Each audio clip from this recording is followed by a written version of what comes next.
US state department diversity visa lottery program 2026 ഫലം പുറത്തുവിട്ടിരിക്കുകയാണ്. സാധാരണയായി green card lottery എന്നാണ് ഇത് അറിയപ്പെടുന്നത്.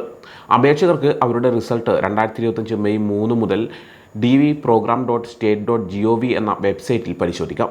ഈ വെബ്സൈറ്റ് 2026 സെപ്റ്റംബർ 30 വരെ ലഭ്യമാകും. US സ്റ്റേറ്റ് ഡിപ്പാർട്ട്മെൻറ്റ് നടത്തുന്ന ഒരു വർഷം തോറുമുള്ള പ്രോഗ്രാമാണ് diversity immigrant visa programme.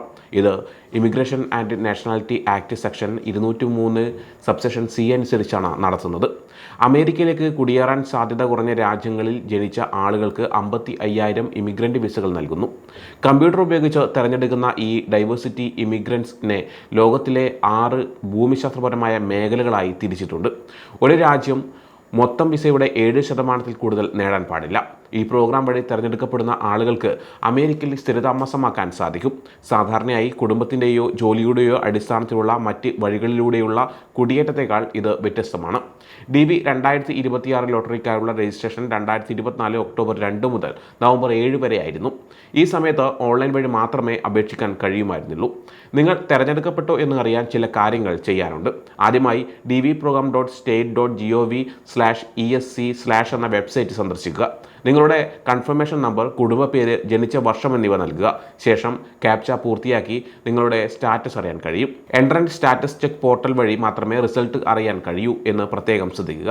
Email, phone, postal mail എന്നിവ വഴി സ്റ്റേറ്റ് ഡിപ്പാർട്ട്മെൻറ്റ് റിസൾട്ട് അറിയിക്കില്ല. തിരഞ്ഞെടുക്കപ്പെട്ട അപേക്ഷകർക്കുള്ള അടുത്ത പടികൾ എന്തൊക്കെയാണെന്ന് നോക്കാം. DV ലോട്ടറിയിൽ തിരഞ്ഞെടുക്കപ്പെട്ടെന്ന് കരുതി വിസ ഉറപ്പാണെന്ന് കരുതരുത്. തിരഞ്ഞെടുക്കപ്പെട്ടവർ DS-260 എന്ന അപേക്ഷാ ഫോം പൂരിപ്പിക്കണം. US എംബസിയിലോ കോൺസുലേറ്റിലോ വിസ ഇൻ്റർവ്യൂവിന് ഹാജരാകണം. ആവശ്യമായ രേഖകൾ നൽകുകയും മെഡിക്കൽ പരിശോധനകൾ നടത്തുകയും വേണം. എല്ലാ കാര്യങ്ങളും കൃത്യമായി ചെയ്താൽ വിസ കിട്ടാനുള്ള സാധ്യത കൂടും. അമേരിക്കയിലെ കുടിയേറ്റക്കാരുടെ എണ്ണം കൂട്ടുക എന്നതാണ് DV പ്രോഗ്രാമിൻ്റെ ലക്ഷ്യം. അടുത്ത കാലത്ത് US-ലേക്ക് കുടിയേറിയവരുടെ എണ്ണം കുറഞ്ഞ രാജ്യങ്ങളിൽ നിന്നുള്ള ആളുകൾക്ക് അവസരം നൽകുക എന്നതാണ് ഇതിൻ്റെ ഉദ്ദേശം. കുടുംബ ബന്ധങ്ങളോ ജോലി വാഗ്ദാനങ്ങളോ ഇല്ലാതെ തന്നെ ലോട്ടറി രീതിയിൽ ആളുകളെ തിരഞ്ഞെടുക്കുന്നുണ്ട്. ഈ പ്രോഗ്രാം ഒരു പ്രത്യേക രീതിയിലാണ് രൂപകൽപ്പന ചെയ്തിരിക്കുന്നത്. ഓരോ പ്രദേശത്തിനും എത്ര വിസകൾ നൽകണം എന്നതിനെക്കുറിച്ച് കൃത്യമായ കണക്കുകളുണ്ട്. കുടിയേറ്റത്തിൻ്റെ രീതി അനുസരിച്ച് ഇത് എല്ലാ വർഷവും മാറും. ലോട്ടറിക്ക് രജിസ്റ്റർ ചെയ്യാൻ പണം നൽകേണ്ടതില്ല. എന്നാൽ വിസ ലഭിക്കുന്നതിന് അപേക്ഷകർ പണം അടക്കണം. നേരത്തെ പറഞ്ഞതുപോലെ തന്നെ DV 2026 അമേരിക്കയിലേക്ക് കുടിയേറാൻ സാധ്യത കുറഞ്ഞ രാജ്യങ്ങളിൽ ജനിച്ച ആളുകൾക്കാണ് അപേക്ഷിക്കാൻ അർഹതയുണ്ടായിരുന്നത്. Bangladesh, Brazil, Canada, China, Colombia, Cuba, Dominican Republic, El Salvador, Haiti, Honduras, India, Jamaica, Mexico, Nigeria, Pakistan, Philippines, ദക്ഷിണ കൊറിയ, വെനസ്വല, വിയറ്റ്നാം എന്നീ രാജ്യങ്ങൾക്ക് അപേക്ഷിക്കാൻ കഴിയില്ല. കഴിഞ്ഞ വർഷത്തെ അപേക്ഷിച്ച് ക്യൂബയെ ഈ വർഷം അയോഗ്യരുടെ ലിസ്റ്റിൽ ഉൾപ്പെടുത്തിയിട്ടുണ്ട്. മക്കാവു, SAR, തായ്വാൻ എന്നിവിടങ്ങളിൽ ജനിച്ചവർക്ക് അപേക്ഷിക്കാം. കഴിഞ്ഞ 5 വർഷത്തെ കണക്കുകൾ അനുസരിച്ചാണ് ഓരോ രാജ്യത്തെയും തിരഞ്ഞെടുക്കുന്നത്. 50,000-ലധികം ആളുകൾ അമേരിക്കയിലേക്ക് കുടിയേറിയ രാജ്യങ്ങളെ ഹൈ അഡ്മിഷൻ രാജ്യങ്ങളായാണ് കണക്കാക്കുന്നത്. അപേക്ഷിക്കാൻ യോഗ്യതയില്ലാത്ത രാജ്യത്ത് ജനിച്ചവർക്കും മറ്റു ചില വഴികളിലൂടെ ഡൈവേഴ്സിറ്റി പ്രോഗ്രാമിന് അപേക്ഷിക്കാൻ കഴിയും.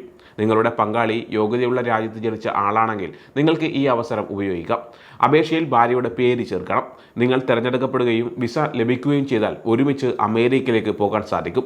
മറ്റൊരു വഴി, അപേക്ഷകന്റെ മാതാപിതാക്കൾ അപേക്ഷിക്കാൻ യോഗ്യതയുള്ള രാജ്യത്ത് ജനിക്കുകയും അവിടെ താമസിക്കുകയും ചെയ്തിട്ടുണ്ടെങ്കിൽ മാതാപിതാക്കളുടെ ജന്മസ്ഥലം പരിഗണിച്ച് അപേക്ഷിക്കാം. ഈ രീതിയിൽ കൂടുതൽ ആളുകൾക്ക് ഡൈവേഴ്സിറ്റി വിസ ലോട്ടറിയിൽ പങ്കെടുക്കാൻ അവസരം ലഭിക്കും. ഡൈവേഴ്സിറ്റി വിസയ്ക്ക് അപേക്ഷിക്കുന്നവർക്ക് വിദ്യാഭ്യാസമോ തൊഴിൽ പരിചയമോ ഉണ്ടായിരിക്കണം. അപേക്ഷകർക്ക് കുറഞ്ഞത് ഹൈസ്കൂൾ വിദ്യാഭ്യാസമോ അതിന് തുല്യമായ വിദ്യാഭ്യാസമോ ഉണ്ടായിരിക്കണം. അതായത് 12 വർഷത്തെ സ്കൂൾ വിദ്യാഭ്യാസം പൂർത്തിയാക്കിയിരിക്കണം. പാർട്ട് ടൈം വിദ്യാഭ്യാസമോ ഈവനിംഗ് ക്ലാസ്സുകളോ കറസ്പോണ്ടൻസ് കോഴ്സുകളോ പരിഗണിക്കില്ല. അല്ലെങ്കിൽ കഴിഞ്ഞ 5 വർഷത്തിനുള്ളിൽ 2 വർഷത്തെ തൊഴിൽ പരിചയം ഉണ്ടായിരിക്കണം. US department of labours ONET online database അനുസരിച്ച് ഈ ജോലിക്ക് കുറഞ്ഞത് 2 വർഷത്തെ പരിശീലനമോ പ്രവൃത്തി പരിചയമോ ആവശ്യമാണ്. വിദ്യാഭ്യാസമോ തൊഴിൽ പരിചയമോ ഉള്ള ആളുകൾക്ക് അമേരിക്കൻ സമൂഹത്തിനും സമ്പദ്വ്യവസ്ഥയ്ക്കും ഒരു മുതൽക്കൂട്ടാകാൻ സാധിക്കും. DV 2026 റിസൾട്ട് വന്ന സ്ഥിതിക്ക് തട്ടിപ്പുകൾ നടക്കാൻ സാധ്യതയുണ്ട്. വ്യാജ ഇമെയിലുകൾ വരാനും പണം ആവശ്യപ്പെടാനും സാധ്യതയുണ്ട്. അതുപോലെ ഒറിജിനൽ വെബ്സൈറ്റ് പോലെ തോന്നിക്കുന്ന വ്യാജ വെബ്സൈറ്റുകളും ഉണ്ടാവാം. അതിനാൽ dvprogram.state.gov എന്ന ഒഫീഷ്യൽ വെബ്സൈറ്റ് മാത്രം ഉപയോഗിക്കുക. ലോകമെമ്പാടുമുള്ള ആളുകൾക്ക് അമേരിക്കയിൽ ജീവിക്കാൻ കിട്ടുന്ന ഒരു നല്ല അവസരമാണ് DV ലോട്ടറി. തിരഞ്ഞെടുക്കപ്പെടുന്നവർക്ക് അമേരിക്കയിൽ സ്ഥിരതാമസമാക്കാനുള്ള വഴി തുറക്കുകയാണ് ഇതിലൂടെ. എല്ലാ വിവരങ്ങളും അറിഞ്ഞിരിക്കുക. തട്ടിപ്പുകളിൽ വീഴാതെ ശ്രദ്ധിക്കുക. നിയമങ്ങൾ കൃത്യമായി പാലിക്കുക.